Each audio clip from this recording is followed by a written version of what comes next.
All right, so day 2 of hammer and chisel. I'm still working on Beachbody on Demand as my stuff hasn't arrived yet, and that's fine because I got everything I need. I looked at hammer plyometrics and I thought, oh, wow, am I gonna do this?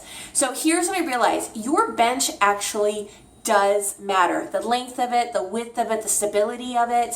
There were some exercises he went through on the bench. Some of those, I don't have the best bench in the world for that, so I instead use the floor and just highly modified.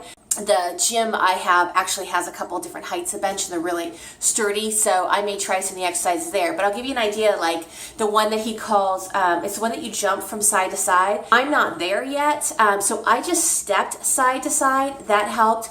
And then the one where you're supposed to jump both feet on top of the bench, I'd show you, but it's just not happening. Where you have to jump both feet on top of the bench. What I'm finding that to be is actually a core workout. I could have that wrong. And so I find myself, I plant myself nicely on top of that bench and I move my feet in and then move them out instead of jumping in, but just kind of step in and out of that move. I was really feeling it in my core as I was keeping that engaged. You could totally do that on the floor as well too. So I was surprised. My knee has definitely come a long way. I do my burpees on the bench. I do the push-up piece that he does where he does the plyo move and then he taps. I do that on my knees.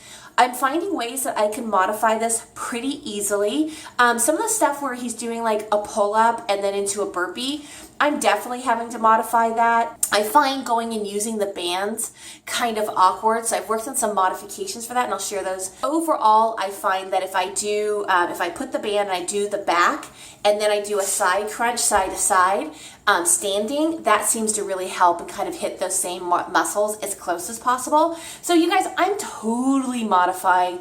It is totally challenging. I'm glad I went through Body Beast. I'm glad I've gone through 21 Day Fix. These are all things that definitely help get me ready for this. Again, I think if you can jump in, you can jump in, do anything, but I really feel having some of that foundational work played a big role. This is an intermediate to an advanced workout, but I'm definitely not intermediate or advanced level, if that makes sense. I just have started to build enough of a foundation to be able to do this while recovering from my knee. So check out the next video for some of the modifiers from hammer plyometrics.